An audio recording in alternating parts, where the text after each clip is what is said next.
Dialogue, demandez des renforts à la porte.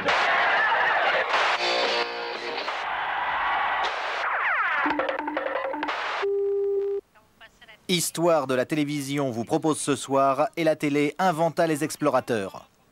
Moi, ce que j'aimais dans les émissions avec des explorateurs, c'était quand ils revenaient des voyages... Chut, ça commence.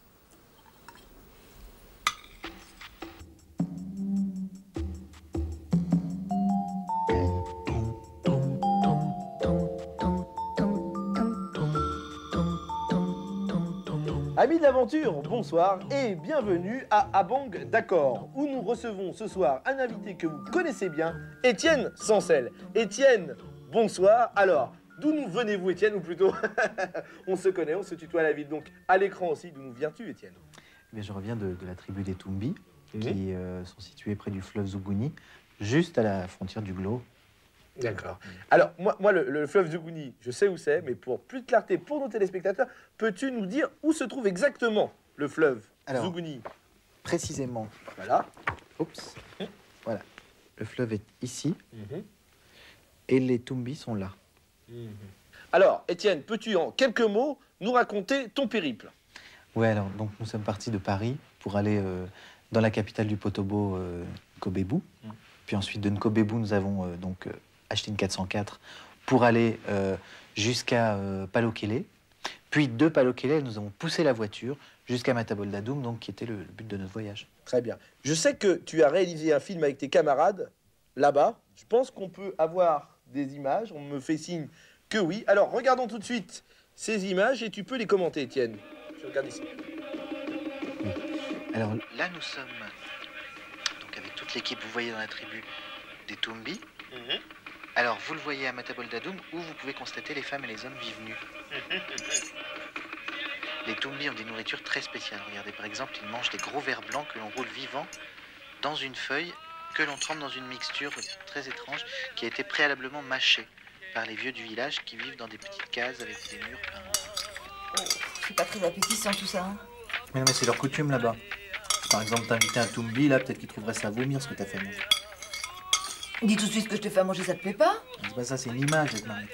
Mais dis donc, s'ils sont pas contents des Tumbi, ils ont qu'à aller manger au restaurant, hein. C'est une image. Nous aussi, on pourrait aller manger au restaurant avec les Tumbi. Alors, lorsqu'un Tumbi est blessé légèrement, il doit se rendre, comme le veut la coutume, dans la savane, où là, il se fait lécher donc la plaie par une hyène vierge. D'où les pulls en purienne vierge. Oui, d'accord, la purienne vierge est très très bonne, et flamboyante. J'en peux pas me faire continuer, tiens, continue. Alors, lorsque la blessure est plus profonde, plus grave, et à ce moment-là qui demande une amputation, on trempe alors le membre malade dans un bassin rempli de truites carnivores, que vous voyez ici, particulièrement voraces. Regardez, il ne leur faut que quelques secondes pour ronger une jambe. Voilà. Mais, Étienne, tu n'as pas rencontré de problème majeur pour tourner ces images? Basiquement, non. Non, puisque là-bas, c'est un pays où il fait toujours beau, et en plus, la nuit, nous dormions. Gilou, appelle les pompiers, ta mère se sent mal. Non, vas-y, toi, moi, je regarde.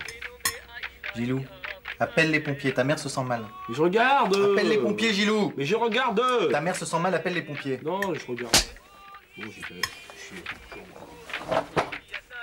Bon, alors, Étienne, tu nous as ramené quelques objets de là-bas, je crois, hein? Ouais, tout à fait. Je t'ai ramené ça. Qu'est-ce que c'est?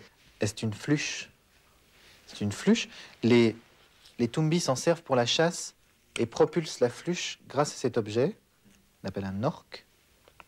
Vous voyez? Et alors, le bout de la flûche est enduit d'un liquide, d'un venin très très puissant qui peut réellement foudroyer un dauphin à plein vol. Je vois, c'est un orque, une flûche, donc. Oui, tout à fait. Je vois très très bien comment ça marche. Oh purée, ils prennent des risques.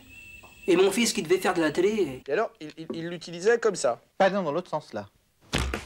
Ouh. Qu'est-ce qui se passe? C'est le monsieur, il vient de se mettre la flûche dans le ventre. Ah bah oui, mais alors c'est embêtant parce que moi j'avais des tas de trucs à te montrer encore. Pardon. Excusez-nous.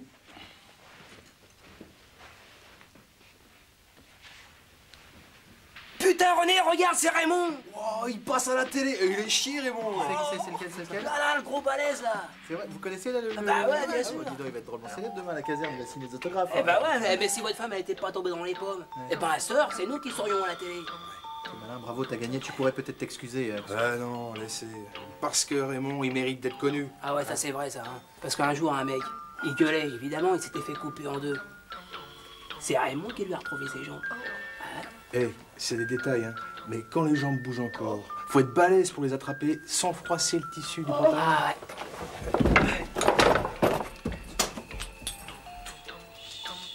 Demain, Histoire de la télévision répondra à la question pompier, un métier, une vocation ou tout simplement une jolie petite gâterie? Bonsoir.